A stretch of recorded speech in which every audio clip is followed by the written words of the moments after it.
दुसऱ्या मतदारसंघाचे आमदार रविराज घोष होते त्यावेळेस त्यांची तिकीट कापण्याचं काम सुद्धा निघालं. कोणी कुठून यायचं आणि आपल्या टाळूला जीभ लावायची, सांगायचं मैंने तेरी तिकीट काटली, मैं तेरे को तिकीट दूंगा, मैं इसको तिकीट, असं नाही झालं.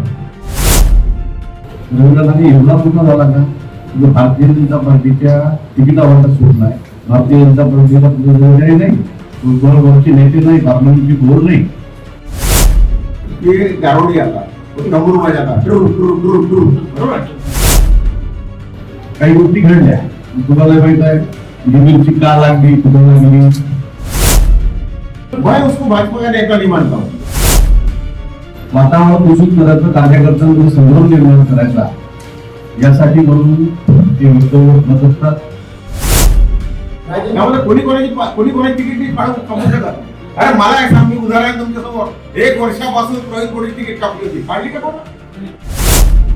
आम्ही कुबड्या घेऊन या ठिकाणी आलेलो नाही, सक्षम आहे. भारतीय जनता पार्टीची तिकीट मागे दिवसा मतदारसंघात राजू वानखेडे दिली आहे. याही वेळेस तुम्हाला सांगतो, पार्टी जे आहे पार्टीने ठरवलेलं आहे, तर पार्टी ठरवलेली आमचा दुसरा कोणी नेता नाही. वेळेवर कोणाला कसा फटका मारायचा त्याची आम्हाला सांगायची गरज पडत नाही. का दिली मला तिकीट? त्याच्या मनात ऐकलं कोणाच्या? अरे प्रवीण पोटेचं उदाहरण आहे तुम्हाला तुमच्या समोर आहे. आता एक नाही टाइम आहे. नमस्कार, सिटी न्यूज चैनल में आपका स्वागत है। एक बहुत प्रसिद्ध डायलॉग है राजकुमार का, जो काफी सालों तक चलता रहा, आज भी चलता है। राजकुमार कहते थे, जानी जिसके घर शीशे के हो वो दूसरों के घर पे पत्थर नहीं फेंका करते। और आज के राजनीति में यह बात बहुत ज्यादा फिट बैठती है। अक्सर राजनीतिक लोग तेरी भी चुप मेरी भी चुप, क्योंकि चिराग तले सभी का अंधेरा है। लेकिन गत कुछ दिनों में अमरावती की राजनीति ने सारे स्तर छोड़ दिए और अपने पतन की ओर आ गए। सभी नेता कहीं ना कहीं किसी न किसी विरोध में, किसी न किसी प्रकार में अपने कई ऐसी बातें रहती जो छुपा कर रखी जाती है। यह बात विपक्ष को भी मालूम होती है, लेकिन दोनों के घर शीशे के हैं, इसलिए कोई एक दूसरे के घर पे पत्थर नहीं मारता। लेकिन यहाँ सारी हदें पार कर चुके हैं। बात त्यूषा से शुरू हुई थी। त्यूषा में नई नेता उभर कर आ रही है अभी आरती वानखेड़े। से बताया जा रहा है कि आने वाली लोकसभा के लिए उम्मीदवार है। हमारे सिटी न्यूज चैनल में भी उनका इंटरव्यू हुआ, उनसे चर्चा हुई। व्यक्तिगत चर्चा थी, राजनीतिक चर्चा बहुत ज्यादा नहीं थी, लेकिन कहीं तो भी इस आग में घी डालने का काम किया। त्यूषा मतदार संघ, आरती वानखेड़े, आने वाली लोकसभा, राजेश वानखेड़े का ग्रुप, प्रवीण पोटे, उसके साथ में साथीगण, एक दिन का अध्यक्ष बने थे ऐसे लोग, यानी कुल मिला के अमरावती की भाजपा की, हम जिसे कोर कमेटी कहते हैं, एक वह ग्रुप और एक रवि राणा का ग्रुप। रवि राणा भाजपा के नहीं है, लेकिन ऐसा लगता है कि भाजपा के सारे कार्यकर्ताओं का नियंत्रण उनके पास में, ऐसा 4 दिन में मालूम पड़ा। मेरे साथ में परिमल है, हम जानेंगे कि आखिर घटनाक्रम क्या है, जैसा घटनाक्रम दिखता वैसा ही है या इसके पीछे की राजनीति और अलग है। क्योंकि हर बातें आने वाले चुनाव को संबंधित बनाकर और उसके लिए प्लेटफॉर्म तैयार किया जाता है। यहां पर भी त्यूषा मतदार संघ में जो इतना अभी उपद्रव हो गया, हालांकि त्यूषा मतदार संघ में यशोमती को हराने के लिए राणा दंपति ने एड़ी चोटी का जोर लगा दिया था। यह भी कहना गलत नहीं होगा कि राजेश वानखेड़े की जीत में रवि राणा, नवनीत राणा का बहुत बड़ा हाथ है। जीत में हाथ है कहने के बजाय यशोमती को हराने के लिए उन्होंने बहुत ज्यादा प्रयास किए और महावे सफल हो गए, और जीत का श्रेय राजेश वानखेड़े के तरफ चले गया। मेरे साथ परिमल, क्या लगता है अभी के जो राजनीतिक उठापटक इतने निचले स्तर पर चले गए कि लोगों के अंतरंग जो बात रहती है वह पब्लिक में बाहर आने लगती है। बाद में सारी बातों पर चर्चा हम करेंगे। फिलहाल क्या बेसिक है और क्या इस राजनीति का जो खेली जा रही है, क्या टारगेट है? देखिए, यदि ये सब की बात करें तो सबसे पहले शुरुआत हम अगर बात करें भारतीय जनता पार्टी की, तो भारतीय जनता पार्टी के प्रदेशाध्यक्ष रविंद्र चौहान का अमरावती में दौरा होता है और तत्काल यहाँ से जो शहर अध्यक्ष और ग्रामीण अध्यक्ष है, इनको बदला जाता है। शहर अध्यक्ष डॉक्टर धांडे, उनकी जगह बताया जाता है कि नवनीत राणा के गुट के हैं। हाँ, मैं वही कह रहा हूँ, गुट की बात करें हैं, गुट की बात कर, रविंद्र महाजन साहब, उनको रविंद्र चौहान साहब, उनको हटाकर उनकी जगह गुर्दे को लेते हैं और ग्रामीण में रविराज को हटाकर आमदार प्रताप अड़सड़ को होते हैं और ये एक दिन के लिए बनते। देखिए कितना ड्रामेटिकल चेंज होता है। दूसरे एक दिन के बनाए तो आगे के लिए थे, एक दिन में उनका पद वापस ले लिया। मैं वही कह रहा हूँ कि वो बने थे, पर एक दिन में क्या होता है कि अचानक से जो शहर अध्यक्ष जिम्मेदारी जिन्हें दी गई थी गुर्दे को, उन पर स्टे लगाकर डॉक्टर धांडे के पास फिर से रह जाती है। अब इसको देखने के कई मायने हो सकते हैं और उसके बाद भारतीय जनता पार्टी में कहीं पे भी कोई रिबल या कोई उसको लेकर कोई वक्तव्य नहीं था, स्वीकार कर लिया था, नहीं, काफी दिनों तक वक्तव्य नहीं था। रविराज का जाना और प्रताप अड़सड़, क्योंकि प्रताप अड़सड़ एक विधायक है, तो विधायक को हटाने की मुझे लगता है कि बीजेपी उतना रिस्क नहीं थी। और एक दिन का जो शहर अध्यक्ष बने, उनकी जो या उनके कारण जो बीजेपी की किरकिरी हुई, शायद वो बीजेपी समझ नहीं पाई, या बीजेपी की जो किरकिरी हुई है। पहले महानगरपालिका के इलेक्शन में भी बीजेपी नहीं, वो बीजेपी, मैं वही कह रहा हूँ। तो और एक, अगर आप इन दिनों में पूरा देखोगे तो ऐसा लगता है कि राणा दंपत्ति का जो होल्ड है बीजेपी पे, मैं खासकर बात करूं, वो बहुत तगड़ा है।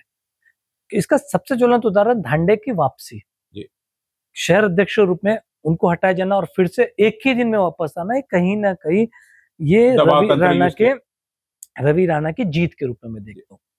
दूसरी बात रही, ये जो चल रहा है, ये पूरी एक जो कवायद चल रही है कि भारतीय जनता पार्टी में ऑल इज गुड नहीं है, ऑल इज वेल नहीं है। फिलहाल मैं अगर अमरावती की बात करूं, अमरावती के सांसद महोदया, पूर्व सांसद महोदया नवनीत राणा को लेकर भी कई आक्षेप विक्षेप चल रहे हैं।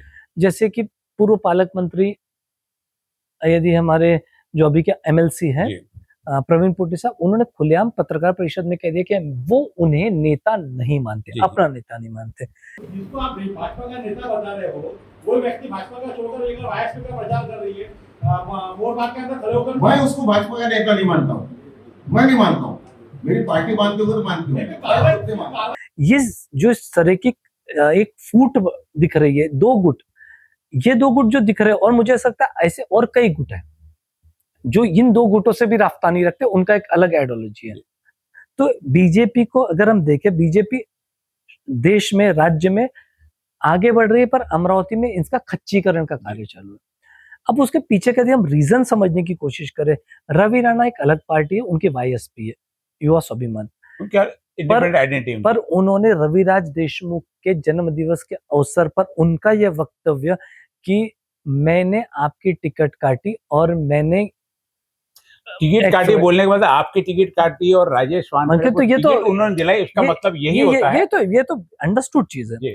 तो ये कहना, तो ये दर्शाता है कि उनकी पकड़ कितनी अधिक है भारतीय जनता पार्टी के इंटरनल में।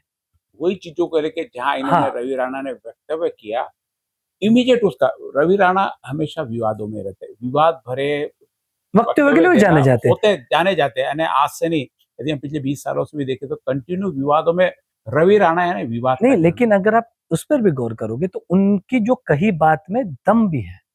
यदि वो बात में दम नहीं होती, नहीं, बात में दम है, और यदि सही में यानी बात में दम है तो रिएक्शन भी आया ना वापस। मैं वही कह रहा हूँ ना, बात में दम, बात रवि राणा कुछ बोलता है तो उसके बाद में उसका रिएक्शन आना जरूर, क्योंकि उसके बोले को हवा आज सारे बीजेपी के कार्यकर्ताओं ने दी। वो अलग वो विषय है, क्योंकि आपने बीजेपी को उसको काउंटर करना चाहिए था, उन्होंने काउंटर किया। लेकिन आपका एक दिन का शहर अध्यक्ष बदलने के जिस व्यक्ति में ताकत है, वो टिकट की भी बात कर सकते। मैं वो कह रहा हूँ, तो वो उसको हल्के में नहीं लेना चाहिए। उसके बाद अचानक से बीजेपी के प्रवीण पोटे, राजेश वानखेड़े और इन सब ने कह दिया कि नहीं भाई, ये हमारे इंटरव्यू अमरावती के सारे लीडर लोग, पत्रकार परिषद पे सामने बैठे थे, सबने अपना अपना वक्तव्य दिया। कोणी कुठून यायचं आणि आपल्या टाळूला जीभ लावायची आणि सांगायचं मैंने तेरी तिकीट काटली, मैं अभी तेरे को तिकीट देऊंगा, मैं इसको तिकीट, असं नाही चालत. आमची तिकीट कापायची हिंमत असेल तर आमचे वरचे नेते कापतात. आमचे नेते आम्हाला तिकीट देतात. आम्हाला दुसऱ्या कुठल्याही माणसाची कुबडीची गरज नाही. आम्ही कुबड्या घेऊन या ठिकाणी आलेलो नाही. सक्षम आहोत आम्ही. पोटे ने लेकिन ज्यादा अगर कहा है, वहां पर भी पोटे ने देखेंगे कहा है, वहां पर भी देखेंगे तो वहां पर भी धांडे अवेलेबल नहीं थे जी, जो शहर अध्यक्ष। अगर हम एकजुटता की बात दांडे करें, रविराज दोनों नहीं थे। हम एकजुटता की बात करें कि भाई एकजुट होना तो चाहिए गुटबाजी बीजेपी को, बोली, तो मैं वही कह रहा हूँ। तो आपने ये जो गुटबाजी के हाँ। ये हम अभी दो पहलू देख रहे हैं, मुझे लगता है ऐसे और कई पहलू हैं जो पुराने भारतीय जनता पार्टी के, चाहे वो संघ से जुड़े हो, जिनको अभी पूरी तरीके से जो इस समय मुझे लगता है कि सुसुप्तावस्था में चले गए, जिनकी कोई पूछ परख नहीं हो रही, उनका भी एक गुट अंदर से एक्टिव होना चाहिए और वो होगा। अब हम बात करें एक इसको लार्जर पिक्चर में देखने की, तो मुझे लगता है अमरावती में विपक्ष को कुछ करने की जरूरत नहीं, सत्ता पक्षी विपक्ष की भूमिका में है इस लेकिन विपक्ष इनका फायदा भी नहीं उठा सकता। ये उठाना पर कमजोर हो रही है ना आप, वो उनको, क्योंकि इनका फायदा इलेक्शंस में उठेगा, जो भी उठेगा, तो ये कमजोरी जो होगी इसका इलेक्शन फायदा तो सारा सब समेट लेंगे आखिर में। देखिए ये होते हैं, आप समझ लिए दो चीजें हैं। राणा दंपत्ति कोई चीज भूलते नहीं है, एक उनका वो बदला लेने के, और पोटे के साथ भी कमोबेश यही स्थिति है। जी। तो मुझे लगता है ये द्वंद्व लंबा चलेगा और इसका खामियाजा जनता को भी भुगतना यानी पड़ेगा। आप ये बताना चाह रहे हैं कि आने वाले समय में भाजपा आपस में एक दूसरे से बदला लेकर विपक्ष को अपना फॉलोन दे देगी।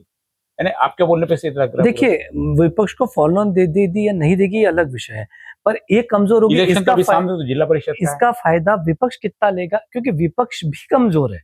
विपक्ष की सबसे बड़ी मजबूरी है कि विपक्ष के जितने कद्दावर नेता है वो इस समय किसी पद पर नहीं है, यानी अगर हमें तो वो उनके लिए नेगेटिव। लेकिन अभी अपने मतभेदों को विपक्ष भुलाकर एकजुटता से लड़े, तो मुझे लगता है आने वाला टाइम अमरावती में बीजेपी के लिए काफी टफ है, very tough time for BJP, क्योंकि इनके इंटरनल कॉन्फ्लिक्ट इतने अधिक है कि, क्योंकि इनके इंटरनल कॉन्फ्लिक्ट हम अगर बात करें तो दिखे हमको महानगर पालिका के इलेक्शंस में भी। नहीं देखो, आप और गुट की बात कर रहे हैं, लेकिन जहां तक समझ में आ रहा, हावी गुट नवनीत राणा का, क्योंकि नवनीत राणा के साथ में पूरी वायएसपी उसके साथ में। नवनीत राणा के पास में यदि आप देखो तो लोकल के भाजपा कार्यकर्ता, यदि आप बोले उनके कार्यकर्ता, भाजपा कार्यकर्ता बहुत ज्यादा साथ में नहीं दिखते। धांडे है, रविराज जैसे 2-4 लोग ही आपको दिखेंगे जो रवि राणा के गुट में है। बाकी जितने भी भाजपा के, हम जिसको वरिष्ठ कार्यकर्ता बोल सकते हैं, जो पावरफुल बोल सकते हैं, जैसे आपने संघ की बात की वो के, चाहे वो तुषार भारती हो या शिवराय कुलकर्णी हो, उसके बाद में दिनेश सूर्यवंशी हो, प्रवीण पोटे हो, आमदार हो, जितने भी सारे आमदार होंगे यहाँ पे। आज भले रवि राणा ने और नवनीत राणा ने 7 आमदार चुन के लाए, लेकिन आमदार की जहां तक बात होती, सारे आज उस गुट में बैठे हुए। इवन प्रवीण तायडे भी वहां पे बैठा, उनके साथ में वो तो बैठना ही पड़ेगा, क्योंकि भारतीय जनता पार्टी का एक शिस्त होती है, एक तरीके से कि आप डेकोरम में आगे आप डेकोरम भी है। हाँ। अभी देखो भुंडे साहब हमेशा राणा के पक्ष में बोलते थे, लेकिन अब मुझे लगता है कि आगे उनको भी लोकसभा चुनाव तो भी कोई राणा के बहुत साथ में पक्ष में होता है, ऐसा नहीं। कहीं तो भी आप कह रहे हो ठीक है, लेकिन राणा को भी कमजोर करने के लिए अमरावती की बीजेपी की कोई कसर नहीं छोड़, ठीक है, वो असर हो नहीं रहा। आप समझिए, राणा को कमजोर करना, देखिए राणा एक विधानसभा क्षेत्र तक सीमित है, ये बीजेपी समझ नहीं रही, यहाँ के नेता नहीं समझ पा रहे। अगर उन्हें कमजोर करना तो आपको बडनेरा पर फोकस करना है। और मजे की बात है कि रवि राणा बडनेरा छोड़ के उनको पूरे अमरावती शहर और जिले पे फोकस करवा रहा है, तो ये जीत रवि राणा की है। रवि राणा अपने क्षेत्र को जहां से उनको उम्मीदवारी चाहिए, जहां से जीतना है उसको सेफ है, उन्होंने बाकी जगह हिला के रखा है। और बीजेपी इस ट्रैप में आ रही है। बीजेपी को या तो देखिए नवनीत कॉन्फ्लिक्ट कहाँ हो रहा है कि नवनीत राणा और रवि राणा, इसको एक गुट माना जा रहा है। दोनों की पार्टियां भिन्न है, एक बीजेपी को रिप्रेजेंट करते तो एक वाईएसपी को।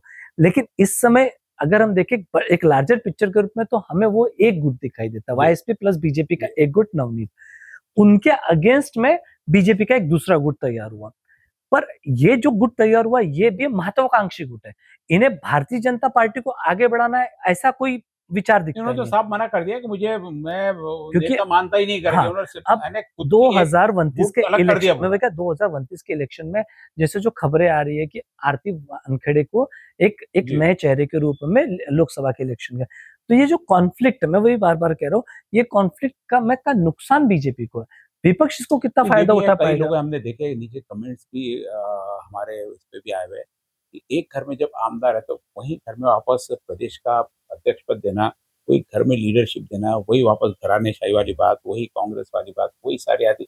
लोगों की वो भी नाराजगी कि आप एक ही परिवार और एक ही घर को क्यों आगे बढ़ते, क्योंकि और भी कोई सक्षम नेता नहीं। ऐसे कई कई कमेंट्स हमको हमारे इसमें देखिए दिखे। क्या है, लोग अगर अपना आजकल प्रतिक्रिया बहुत जल्दी अब व्यक्त कर यदि देते हैं। आप अगर देखोगे, मैं जितना अगर हम 20 साल या 15 साल की राजनीति खासकर अमरावती की देखें, अमरावती में इस बार छोड़ के हर बार निर्दलियों का बोलबाला दिख रहा है। उनका एक अपने आप उनका एक वोट बैंक है। भारतीय जनता पार्टी विदर्भ में एक अमरावती छोड़कर कारण कहीं भी अमरावती में ऐसा नहीं कर अमरावती पाई। में स्पष्ट हो, अमरावती में कहीं भी आज भी सर्वमान्य नेता बीजेपी के पास में हाँ, नहीं है। मैं कह रहा हूँ ना, उसका कारण आज नहीं ने जगदीश गुप्ता आखिरी शायद जो थे जिनको अमरावती हाँ, के नेता के रूप में रहे होंगे। उसके बाद में ये अमरावती की बीजेपी नेतृत्व विहीन रही, शहर में भी और जिले में भी। नेतृत्व का मिला था नवनीत राणा कारण, लेकिन नवनीत राणा ने भी प्रवेश तब लिया जब चुनाव था। जब टिकट को खुद उनको टिकट ये के लिए मैंने वही कहा ना, और खुद के लिए सारा लीडरशिप उन्होंने की। आम लोगों के लिए, आम जनता के लिए उनकी लीडरशिप का लाभ मिल ही नहीं पाया, क्योंकि टिकट मिलते ही उनका विरोध इतना चालू गया और हारने के बाद में वो विरोध कंटिन्यू बढ़ के आया। कहीं पर भी उनको यानी नहीं मानना है तो ठीक है, लेकिन अभी स्पष्ट रूप से कह दिया कि हम नेता नहीं मानते। यानी इवन यहाँ पे जो ऑलरेडी भारतीय जनता पार्टी के हम जिनको बताते हैं दूसरा गुट, उन्होंने भी पार्टी के नेतृत्व ने जो उनके ऊपर दिया उसको भी मानने से इनकार कर दिया। तो मुझे लगता है कि अमरावती के सभी लोग पार्टी से भी ऊपर उठे। मैं वही कह रहा हूँ, रिवेंज की जब राजनीति शुरुआत होती है, बदला लेने की, एक दूसरे को गिराने की राजनीति जो कांग्रेस में बहुत चलती थी आज से 10 15 20 साल पहले, जब कांग्रेस अपने खत्म हो गई कांग्रेस ऐसे पीक में। पे हुआ करती थी। मुझे वही लग रहा है क्या अमरावती में वही भारतीय जनता पार्टी दोहराने जा रही है क्या?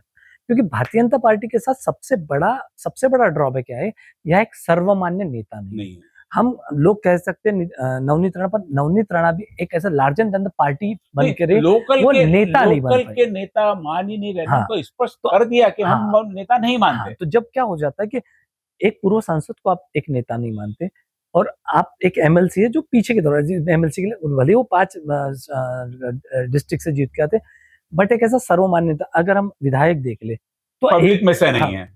एक विधायक भी ऐसा जो एक, अगर हम देखें कि ये जो आरती वानखेड़े, राजेश वानखेड़े, ये भी एक लीडर, नहीं मैं है। कह रहा हूँ कि मासेस लीडर नहीं, नहीं, नहीं, नहीं। मैं बार-बार लीडरशिप नहीं है, आमदार जरूर बन गए राजेश वानखेड़े, लेकिन लीडरशिप नहीं कि लोगों को नियंत्रण कर सके। मुझे आज लगता उनके है खिलाफ तो हाँ, कोई इतना बड़ा बोल देता है। नहीं, मुझे ऐसा लगता है कि वो लीडर इसलिए नेता या विधायक इसलिए बन पाए कि जो उनके अपोजिट में थे, उनके प्रति लोगों में नाराजगी थी, चाहे वो बच्चू कडू के लिए प्रवीण तायडे हो या, तो मुझे ऐसा लगता है कि प्रताप अड़सड़ एक लीडर है, मैं मान सकता हूँ, लेकिन प्रताप अड़सड़ भी जन नेता, वो जन नेता में नहीं आते। उनके वक्तव्य में कोई इस तरीके की नहीं। अब देखिए, अब वो ग्रामीण के अध्यक्ष है, उनका कोई ऐसा वक्तव्य बताइए, या उन्होंने रविराज को साथ में लेकर काम करने कहीं आपको दिखाई नहीं देंगे।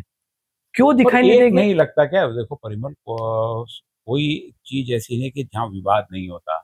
हम भी अभी बैठे, कई चीजों में विवाद हो जाएगा, राजनीति में विवाद होता है, कई वक्तव्य, उसको क्या होता है, कई बार हम देखते हैं कि कोई चीज खराब हो गई तो उसको सुधारना, लेकिन यहाँ ऐसा है कोई एक चीज बिगड़ गई तो उसका वापस अटैक बाहर से होगा, उसको सुधारने का प्रयास नहीं किया जाएगा।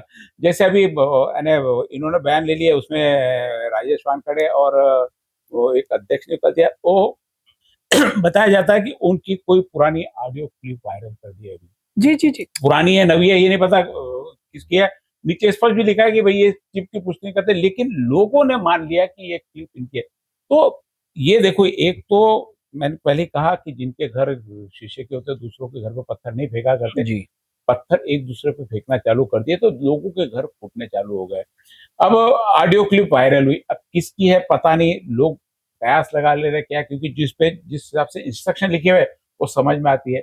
उस क्लिप का वापस कोई विरोध भी नहीं हुआ कि हम इसको नहीं मानते करके, मौन वो स्वीकृति मानी जा मुझे लगता है सकती कि वो भी उन्होंने स्वीकार कर ली। दोनों चीजें गलत है, जो वक्तव्य है, जो बातें उसमें है, वो भी एक सार्वजनिक रूप से जो नेता है जिसको माना जाता है, जो लीडर है, जो समाज सेवक है, उनके साथ में ऐसा उन्होंने ऐसा प्रयोग करना ये कहीं भी उचित नहीं है। वो उचित नहीं है, उसको बाद में किसी की प्राइवेसी को बाहर उजागर कर देना, वही मैं कह रहा हूँ। ये भी सही नहीं। लेकिन दोनों पक्ष होने के बावजूद भी कहीं इसका कहीं पे भी देखिए, खुलासा नहीं, ये भी इनकार नहीं किया कि हमारे नहीं है करके। भारतीय जनता पार्टी को सुचिता की पार्टी माना जाता था कि पार्टी विद डिसिप्लिन, पर इस तरह के वक्तव्य, आपके नेताओं के इस तरीके के ऑडियो क्लिप आ जाना बाहर, ये कहीं ना कहीं ये दर्शाता है कि कितना कॉन्फ्लिक्ट चल रहा है। मैं बार बार कॉन्फ्लिक्ट इसलिए कह रहा हूँ कि अचानक से किसी एक नेता का लोकसभा के लिए तैयार होने की बात ही शुरू होना और उसके बाद इस तरीके के जी। ऑडियो क्लिप्स आना, एक एक रणनीति के तहत के काम है। इसमें कई इन दो राय नहीं है कि रणनीति का एक हिस्सा नहीं है, रणनीति का एक हिस्सा है। और रणनीति में वही तो कहा ना कि राजनीति का स्तर रणनीति और कूटनीति बनाते बनाते कहाँ जा रहा है कि हम एक दूसरे के चरित्र पे कीचड़ उछालना चालू कर दिए, क्योंकि ये बहुत निचली स्तर हो जाती है सभी के लिए। जी। और ऐसा वक्तव्य करना और ऐसी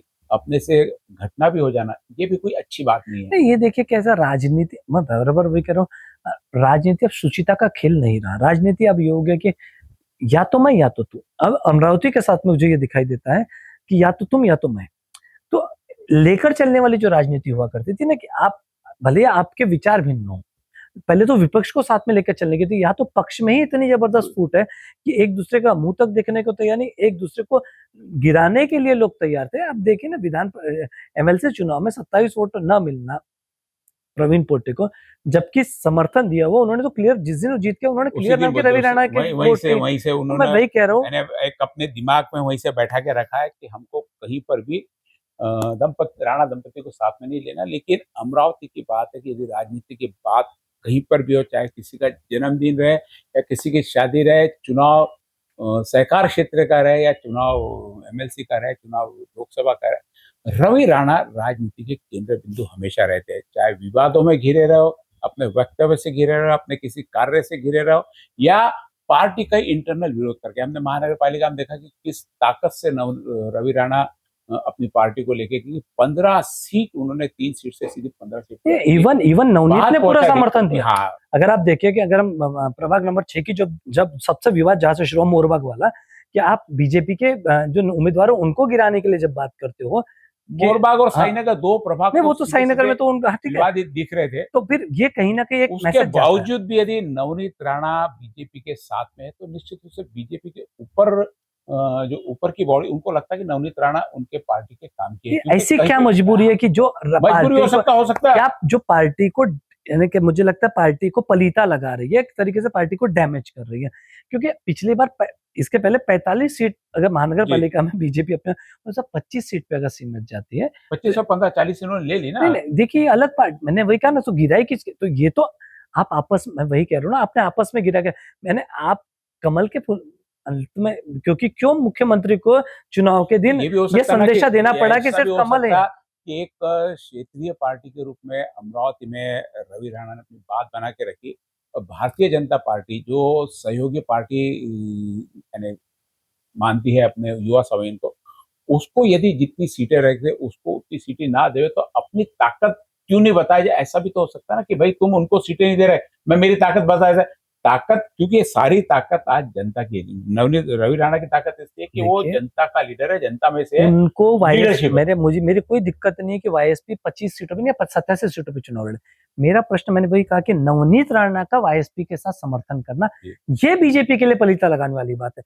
हर पार्टी को आगे बढ़ने का अधिकार है, कांग्रेस बढ़े, राष्ट्रवादी बढ़े, वाईएसपी बढ़े, किंतु आप बीजेपी में रह के बीजेपी के उम्मीदवारों के लिए टिकट न मांग के वाईएसपी के लिए अगर मांग रहे, मुझे लगता है ये पलीता, ये डैमेज करने वाले। मैं उस चीज पे जा रहा हूँ कि नवनीत राणा का वो जो कार्यकृत्य है, ये कहीं ना कहीं बीजेपी को डैमेज करा, और शायद उसका प्रतिशत अभी पूरा का पूरा, तो उसका प्रतिशत शायद सब्स्टिट्यूट ढूंढना चालू कर दिया लोकसभा का बीजेपी ने। जी बिल्कुल, वहां से प्रयोग चालू हुआ। तो ये थी हमारी चर्चा की अभी शुरुआत। अब राजनीति वापस यहाँ से नए रंग रोज बदले, क्योंकि अभी आरोप प्रत्यारोप चालू, ये खत्म नहीं हुआ कहीं पे भी, ये लगातार चलते रहेगा। क्योंकि दोनों को, एक दूसरे को अब आगे नहीं बढ़ाना, एक दूसरे को नीचा दिखाना, क्योंकि हम आगे बढ़े नहीं बढ़े, अगला आगे नहीं बढ़ना चाहिए। तो किस प्रकार एक दूसरे को ज्यादा डैमेज किया जा सके, क्योंकि खुलकर अब बोला जा रहा। अब प्रवीण पोटे पहले विधायक नहीं थे, अब विधायक बन गए, उनके पास अधिकार हो गया।